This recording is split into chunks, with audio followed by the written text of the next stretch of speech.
Yeah, absolutely. So this is very important, and I can't stress this enough. You have to network. You have to get your name out there. You got to understand at this point, at 2020, Salesforce is huge. Everyone is trying to get into Salesforce, and the people who are getting the Salesforce jobs are the people who have already been in tech, who are either experienced programmers who easily can learn Salesforce Apex, or experienced web developers who can easily learn how to build Lightning Web Components. Um, you know, you, so if you have no experience and your first tech experience is Salesforce, you have to figure out how to distinguish yourself from those professionals, those seasoned professionals, Right. because what is your resume going to say? You may have went to a school of science, but you haven't done anything, right? Or you may have changed your careers and you're really passionate about Salesforce, but when you look at a resume, you're not going to see or feel the person's passion. You're just going to see, words on a page, and they have to add up. And so you have to network. If you are a wannabe admin or you just got your certification and you study really hard for it, you have to join your Facebook groups, you have to join your LinkedIn groups, you have to join, you know, IG groups if they have those. You have to join, especially the user groups, the in-person groups that will allow you to network with people who are in positions to hire or to help you volunteer, or to help you get jobs that would you may have to volunteer for a while and kind of cut your teeth on that, but eventually you will get a job. And that's exactly how I got my first job. I was in sales for a long time. When I graduated college, my thing was I'm going to be in sales. I'm going to work my way up the ladder, and I'm going to be able to just be this big shot. And growing up in New York, that's exactly what you think is going to happen. And obviously the prices with the mortgage hit, and I had to sort of pivot. And so years after that, my mother was Yeah. begging me because she was an architect for Salesforce for a while, and she kept begging me to get in. And I was Oh, like, oh, technology, I'm not even. Do I really want to? And and so eventually I listened to her, luckily, and I did follow, and I did learn, and I trained, and I got certification books and dummy books, and Salesforce for dummy books, and I watched all the YouTube stuff, and I finally, after my fourth try, I got uh I got certified as an admin. Now what, right? And so I joined a local group in New York, a Salesforce group.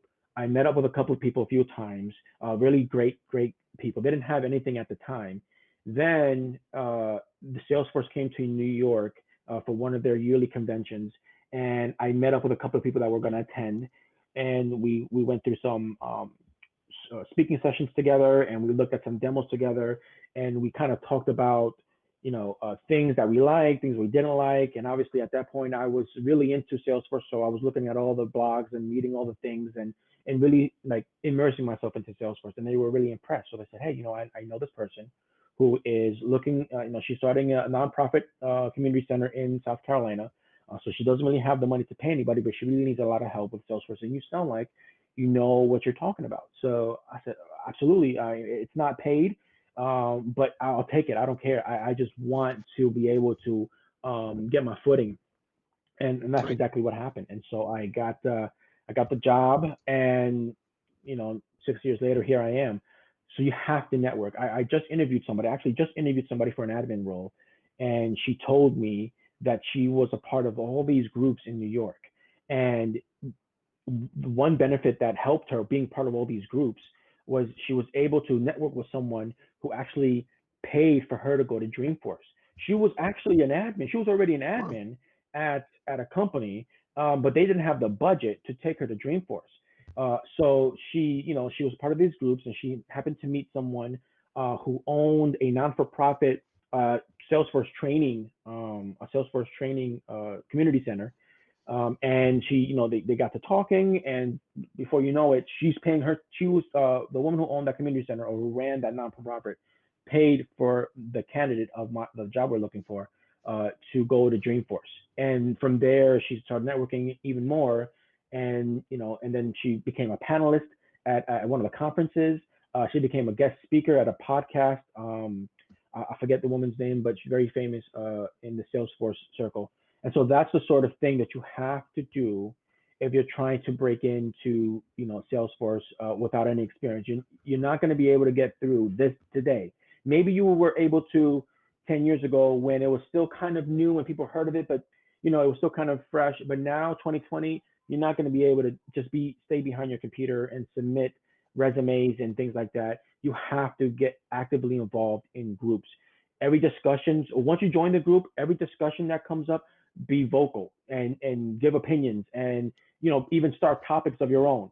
All those Right. Facebook groups, all those meetups, get vocal, get active, be proactive. That's the only way that you're ever going to break in if you don't have any experience, because people want to see that passion. People want to see that you know what you're talking about.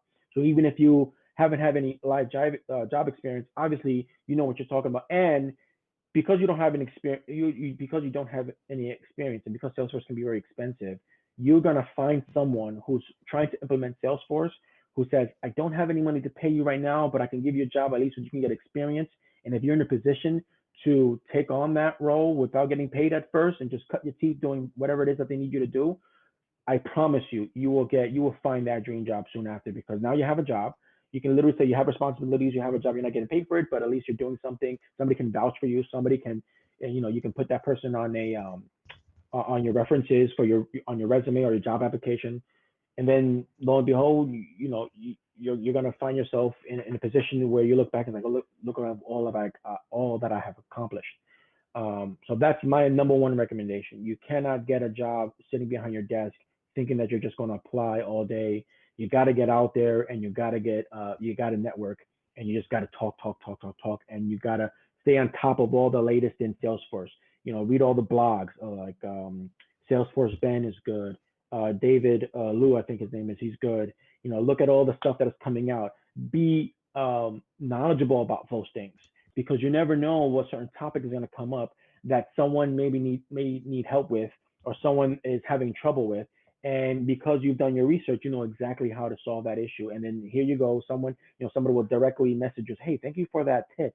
That was really good. Do you work anywhere? What are you doing now? Oh, you know what? Why don't you come along, and I have this thing. Maybe you can help me out. Maybe you can help out, Yep. get me, get this role, or get something going." So that would be my absolute best advice, because at this point you have to break away from the pack, Right. and your Um, personality is gonna take you through.